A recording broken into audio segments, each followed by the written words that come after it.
is usually believed by measuring the actual circumference around your own waist. This can very easily be done aware of a simple MP3 measure. Anything over 40 inches 102 centimeters within men and 35 inches 88 centimeters within women is referred to as abdominal obesity. There are actually several proven strategies which have been shown to focus on the fat within the belly area a lot more than other body parts. Here are 6 evidence-based proven ways to lose belly fat. Number 2 and 3 are best: sugar, protein, carbs, viscous fiber, aerobic exercise.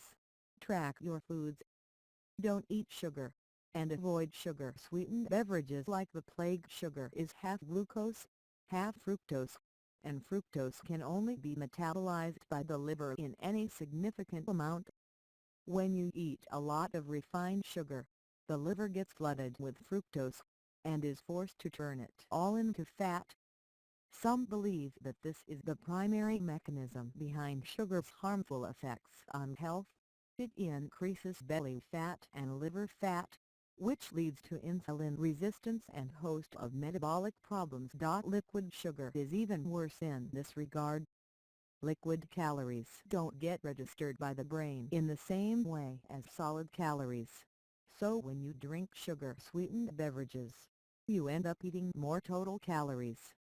Studies show that sugar-sweetened beverages are linked to a 60% increased risk of obesity in children.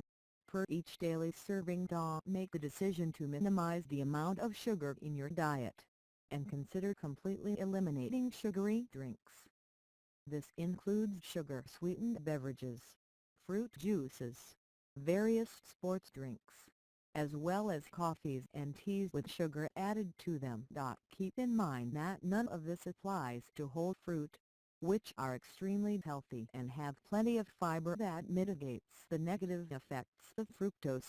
The amount of fructose you get from fruit is negligible compared to what you get from a diet high in refined sugar. Eating more protein may be the best long-term strategy to reduce belly fat. Protein is the most important macronutrient when it comes to losing weight. It has been shown to reduce cravings by 60%, boost metabolism by 80 to 100 calories per day, and help you eat up to 441 fewer calories per day. If weight loss is your goal, then adding protein to your diet is perhaps the single most effective change you can do.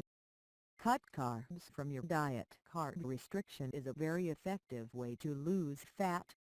This is supported by numerous studies.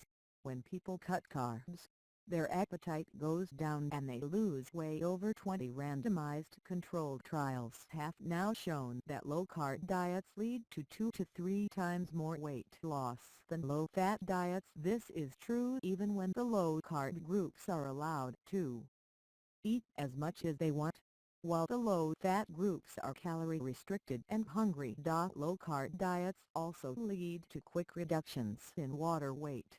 Eat foods rich in fiber, especially viscous fiber. Dietary fiber is mostly indigestible plant matter. It is often claimed that eating plenty of fiber can help with weight loss. This is true, but it's important to keep in mind that not all fiber is created equal. It seems to be mostly the viscous fibers that can have an effect on your weight. One review study found that an additional 14 grams of fiber per day were linked to a 10% decrease in calorie intake and weight loss of 2 kilograms 4.5 lbs over 4 months. What this implies is that soluble fiber may be particularly effective at reducing the harmful belly fat.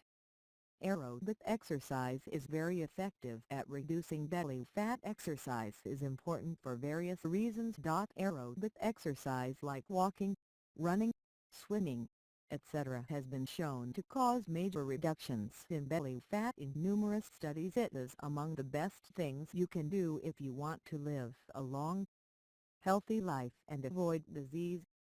Track your foods and figure out exactly what and how much you are eating. What you eat is important. Pretty much everyone knows this. However, Surprisingly, most people actually don't have a clue what they are really eating. People think they're eating high protein, low carb or whatever, but tend to drastically or underestimate. If you want to boost your protein intake to 25 to 30% of calories, as recommended above, just eating more protein-rich foods won't cut it.